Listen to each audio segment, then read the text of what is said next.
Construction ಅಲ್ಲಿ lakh lakh save ಮಾಡೋದು ಹೇಗೆ ಗೊತ್ತಾ? ಎಸ್, ಚೀಪ್ ಮಟೀರಿಯಲ್ ಯೂಸ್ ಮಾಡಿದ್ರೆ ಸೇವಿಂಗ್ಸಾ? ಸಾಧ್ಯನೇ ಇಲ್ಲ. ಸ್ಮಾರ್ಟ್ ಸೇವಿಂಗ್ಸ್ ಮಾಡಿದ್ರೆ ಮಾತ್ರ ಅದು ಒಂದು ಒಳ್ಳೆ ಸೇವಿಂಗ್ಸ್ ಆಗಿರುತ್ತೆ. ಲ್ಯಾಕ್ಸ್ ಟುಗೆದರ್ ಸೇವ್ ಮಾಡಬಹುದು. ನಂಬರ್ 1, ಪ್ರಾಪರ್ ಪ್ಲಾನಿಂಗ್ ಇರಬೇಕು.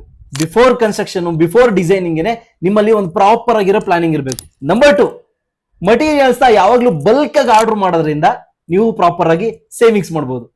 ನಂಬರ್ 3, ಆದಷ್ಟು ರೀವರ್ಕ್ಸ್ ನ ಪದೇ ಪದೇ ಒಡೆದು ಕಟ್ಟೋದನ್ನ ಅವಾಯ್ಡ್ ಮಾಡಬೇಕು. ನಂಬರ್ 4, ಮೋಸ್ಟ್ ಇಂಪಾರ್ಟೆಂಟ್ ಥಿಂಗ್ ಅಂತ ಹೇಳಿದ್ರೆ, ನೀವು ಬಡ್ಜೆಟ್ ಅಲ್ಲಿ ಮಾಡ್ಕೋಬೇಕು, ಲ್ಯಾಕ್ಸ್ ಟುಗೆದರ್ ಸೇವ್ ಮಾಡಬೇಕು ಅನ್ನಂಗಿದ್ರೆ ನಿಮ್ಮ ಡಿಸೈನ್ ಯಾವಾಗ್ಲೂ ಸಿಂಪಲ್ ಅಂಡ್ ಎಲಿಗೆಂಟ್ ಆಗಿ ಪ್ರಾಕ್ಟಿಕಲ್ ಆಗಿರ್ಬೇಕು. ಯಾಕೆಂದ್ರೆ ತುಂಬಾ ಜನ ಏನ್ ಮಾಡ್ಬಿಡ್ತಾರೆ, ಅನ್ನೆಸೆಸರಿ ಟ್ರೆಂಡ್ ಅನ್ನ ಫಾಲೋ ಮಾಡಿ ಲಾವಿಶ್ ಆಗಿ ಡಿಸೈನ್ ಎಕ್ಸ್ಪೆಕ್ಟ್ ಮಾಡ್ತಾರೆ.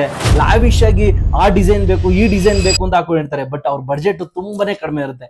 ನಾನ್ ಹೇಳೋದಾದ್ರೆ, ಹಾಸಿಗೆ ಇದ್ದಷ್ಟು ಕಾಲ್ ಚಾಚು. ನಿಮ್ ಬಡ್ಜೆಟ್ ಯಾವ ತರ ಇದೆ, ಆ ಬಡ್ಜೆಟ್ ತಕ್ಕನಾಗಿ ನೀವು ಬಿಲ್ಡಿಂಗ್ ಕಟ್ಕೊಳ್ಳೋದ್ರಿಂದ ಸ್ಮಾರ್ಟ್ ಆಗಿ ಸೂಪರ್ ಆಗಿ ಪ್ಲಾನ್ ಮಾಡಬಹುದು, ಲ್ಯಾಕ್ಸ್ ಟುಗೆದರ್ ಸೇವ್ ಮಾಡಬಹುದು.